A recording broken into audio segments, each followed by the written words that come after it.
season. It has been a big challenge for him after switching from the Yamaha squad last year. Certainly secondary to the Riders World Championship fight, the manufacturers' standings. Yamaha 574 points, Ducati 558 points, Kawasaki 520 points. It does go to show what a brilliant and close-fought championship we've had this season. Yeah, the manufacturers' championship goes all the way down to the last race of the season, although in all likelihood it is just down to Yamaha versus Ducati, but we've seen all three manufacturers very closely matched through the course of this season. Bit of misfortune for all of the different riders and those manufacturers through the course of this year, but on the balance of things, the way the championships have played out with Toprak, Jonathan Rea and Scott Redding as the top three riders, and the manufacturers' championship as well, it has been about right for what we've seen through the course of this season. Yes, Kawasaki lost ground mainly as a result, to be honest, of Alex Lowe's being injured, and then when Jonathan Rea had incidents, there was no one there to sort of pick up the pieces, and Kawasaki's run of consecutive scoring that dated back years went out the window. And once you lose major points, they're difficult to make up in the Manufacturers' Championship, because it's only the best scoring rider from each team that counts towards that Manufacturers' title, unlike the Teams Award, where it is the top two performing riders from each team that score in that contest. But the World Championships, the Riders' World Championship and the Manufacturers' World Championship are coming down to this final round. And at the moment, the water is coming up to your ankles. Yeah, and that gives you the perfect illustration of just how much standing water there is. That's probably on the outside of maybe the last corner, because there is a few marshals out there just wandering around. But as it is right now, it's definitely a little bit of time to get yourself cooled off at this stage for some of the super sport riders. Well, every reason to enjoy himself, Mr. Dominic Egerton, the 2021 World Champion. And why bother going back to the hotel? You're probably not going to be able to get back there anyway in these conditions, when you can just stand in the middle of the pit lane and have a wash there. Yeah, and Domi's been in good form all the way through this season, and nice and relaxed this weekend. He's just after finishing on the podium in the super sport race. There were spots of rain for that, but nothing like what we have now. You can see for Toprak, when he made his way to the grid, he was already making his way off of it pretty quick. Yes, Emperor Penguin style, almost rushing away. And as I said previously, a little bit of acrobatics to scale the pit wall as well. But this looks to me like a mere formality. I cannot see how the track will be in conditions to be able to race this afternoon at all. These, of course, are replay images. We've long since vacated the grid. Umbrellas wouldn't even withstand it. The palm trees could barely withstand the wind, let alone the rain, and it is still coming down very heavily. And all that's happening is that the water's getting deeper and deeper. And when I joked about an Olympic depth swimming pool, but we're getting closer and closer. You saw just from the marshal there, the water up to his ankles. Yeah, and it is just keeping to come down at the same degree as well. You can see from these shots just how wet it is out there. And we saw when the safety car was doing its lap just how little visibility there was, especially in that run down towards turn 10. So no real chance of any change in the next while, but certainly for the superbike riders, they're going to just have to come together. They could well be able to talk, as the safety commission. Traditionally we see three riders from the safety commission come together and make a decision about what to do. We saw that, if you think back to Lauscher's Ring in 2016, we had similar conditions to this. Obviously Sepang, we've had similar situations as well. Well, I know who might be the only rider who wants to make sure that something happens this afternoon, and that'll be Jonathan Rea, because if the Superpole race is cancelled, he's going to lose potentially 12 points there. Well, I remember at Assen when we had the snowstorm a few years ago in 2019, Johnny was one of the few riders that was out there saying, oh, we should be able to race in these conditions. Even with the snow, he knew it was a chance to make up points in Alvaro Bautista that year. He wanted to go out and race, and obviously in conditions like this, he's the rider with most to lose. If he misses out on a scoring opportunity this weekend, it could be curtains for his championship. Let's be honest, if the race had already got started before that rain came down, it would have practically immediately been red flagged, because people would have been going off left, right and centre. There's no way that you could have possibly continued on in this situation. I think it's, as I said, a bit of a formality at the moment that presumably is being discussed behind the scenes at the highest level, but I can't see anything other than a postponement of this race, and potentially, and I do venture into the realms of conjecture now, but potentially we could be looking at two feature races tomorrow, which narrows the window to make up a points margin. Yeah, it's quite similar to what we saw in Qatar in 2018 when we saw Superbike races cancelled, and that was due to pretty sudden downpour in the middle of the desert, and obviously enough we had standing water all the way around. We had a lot of flooding around the track as well in that day, and conditions were on the limit. But here today it's pretty clear when we saw the image of that marshal walking through the puddles just how deep that standing water is, and you can see here from these shots the rain's still coming down unabated.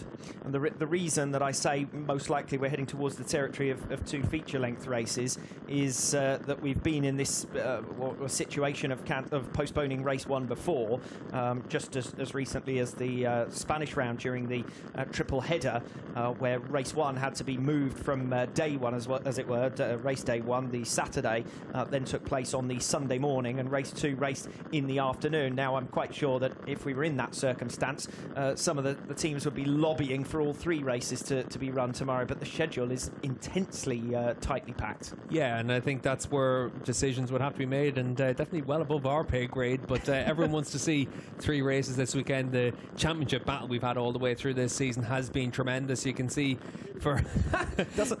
Doesn't stop us from offering some conjecture, though, does it? It might be above our pay grade, but it won't stop us from passing comment, as Toprak Razgatlioglu gives a little bit of an extra dousing to Jules Cluzel. Well, I said previously I wanted to know where Cluzel had managed to get to. The number 16 tattoo on his back gives it away, if nothing else.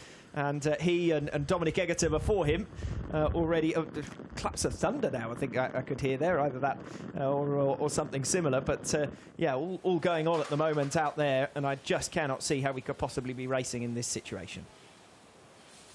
Watching Scott Redding at the moment as he watches on his final weekend, of course, with Ducati before he moves to BMW machinery next season. Wet weather expert Tati Mercado. There you go. There's a rider who'd fancy going out. Yeah, I think none of these riders are fancying going out in these conditions. Tati's done well this weekend, though, qualifying 10th on the grid. So on the 4th row of the grid, his best qualifying effort of the season. And that's good to see, considering it's been such a tough year for that MIE Honda squad. Good to see that Tati's been lined up for next season as well. And certainly he's been able to make a lot of progress with that bike over the course of this season. Yes, indeed. 21 laps we were expecting this afternoon at the Mandalika International Circuit. We wait for further news as to what might be happening here. Just discussions between fellow Ducati riders and former teammates as well. Scott Redding and Chaz Davies. See if we can listen in.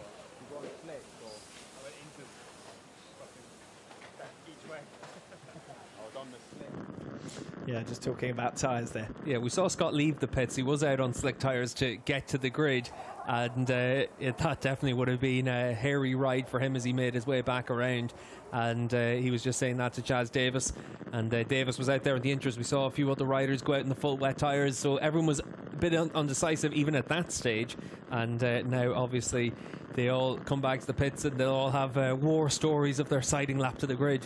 Well, if Tati Mercado dropped that rubber duck on the start-finish straight, then I wonder where it would end up. It would give us a good indication of where the drain is. Yeah, and that's one of the big question marks for all the riders at this stage, just to try and see exactly what the conditions will be like out on the racetrack. But it is going to be a big ask for all these riders. We'll wait and see what happens as the next while progresses. But decisions are going to have to be made at some point. And certainly for all these riders, they'll come together to try and come to a decision.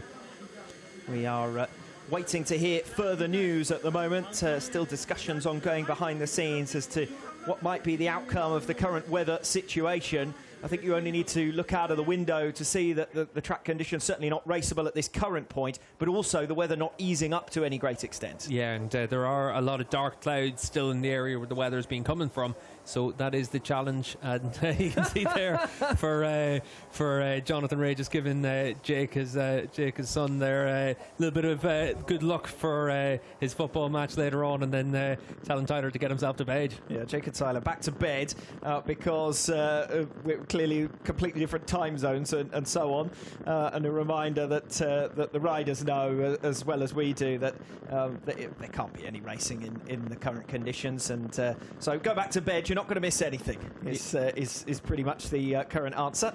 And you can see there Sarah from Yamaha. That must be of the duck at this stage, making its way down pit lane. I really hope it is.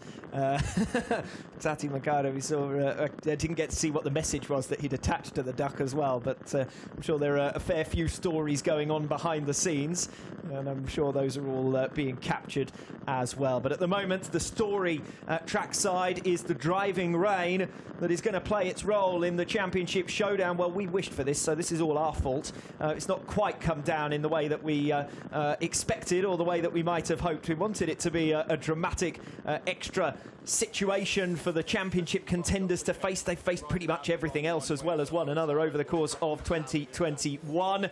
But it doesn't look as though there's going to be any way for them to face these conditions here this afternoon.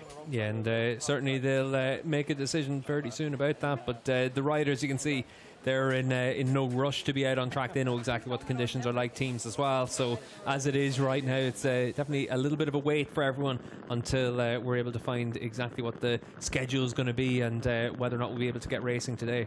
Close fought and tight World Championship scenario as well. Toprak Razgatlioglu versus Jonathan Ray. 30 points in it ahead of this weekend, the season finale. And, of course, also the Manufacturers' World Championship up for grabs with Yamaha leading the way, but only a mere 16 points in it at the top of the standings. Yamaha ahead of Ducati, with Kawasaki trailing somewhat further back, and would have been in need of big results over the course of this weekend. Well, we're not exactly in uncharted territory if we do get a cancellation here today. The weather conditions are certainly not going to allow us to race as things stand at present. We've been waiting and waiting and hoping, of course, that the weather conditions would improve and that the track, given the temperatures here, would be able to improve and dry out the circuit to some extent. Air temperature has dropped along with the rain that is continuing to fall.